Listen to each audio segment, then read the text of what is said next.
নমস্কার বন্ধুরা, আজকে আমরা আদানি শেয়ার সম্পর্কে একটু খবর জেনে নেব। তো আদানি শেয়ারের জন্য একটা ভালো খবর আছে, খুবই ভালো খবর বলা যেতে পারে।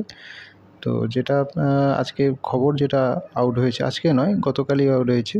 তো সেইটাই জন্যই আজকে দেখা গেছে যে আপনারা দেখে রাখবেন যে আদানি প্রত্যেকটি শেয়ার কিন্তু আজকে ভালো পারফর্ম করেছে। তার মধ্যে দেখা যাচ্ছে আদানি পাওয়ার বা আদানি এন্টারপ্রাইজ, আদানি পোর্ট প্রত্যেকটি দেখবেন যে আজকে ভালো পারফর্ম করেছে। তাহলে আদানি পাওয়ারটা হয়তো একটু বেশি আউট পারফর্ম করেছে।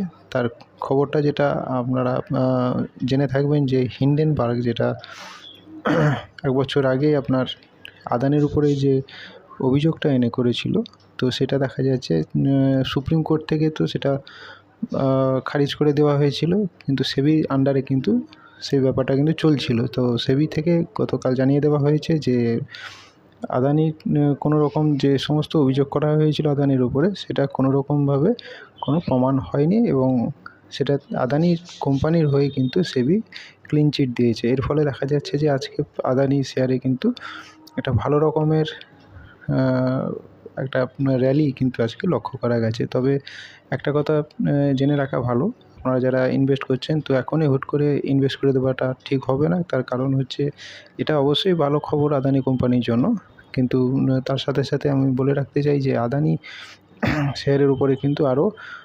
22টি বিষয়ে কিন্তু অর্ডার এখনও কিন্তু ক্লিন চিট পায়নি সেবি থেকে। তো এখনও বিভিন্ন রকমের কেস কিন্তু আদানির উপরে চলছে। তো আপনারা যারা ট্রেডাররা আছেন বা লং টার্মের জন্য, তারা হয়তো হোল্ড করে রাখতে পারেন, বা শর্ট টার্মে যারা করে থাকেন তারা কিন্তু এই সুযোগে কিন্তু আপনারা কিছুটা আপনাদের পোর্টফোলিও খালি করতে পারেন বা সেল করতে পারেন, যেটাকে বলা হয়। কেননা এখনও পর্যন্ত কিন্তু যেটা খবর যে এখনও 22টা কিন্তু বিভিন্ন অভিযোগ আদানি কোম্পানির উপরে কিন্তু সেবির কাছে আছে, সেগুলো কিন্তু মামলা কিন্তু এখনও চলছে। তো আজকের আদানি কোম্পানি শেয়ারের জন্য এটাই খবর ছিল। তো ভিডিওটি ভালো লেগে থাকলে লাইক শেয়ার করতে ভুলবেন না, এবং এরকমই স্টক মার্কেট বা ফাইন্যান্স সম্পর্কে বিভিন্ন রকম নিউজ আপডেট পেতে বা ইনফরমেশান পেতে চ্যানেলটি ফলো করতে পারেন। নমস্কার।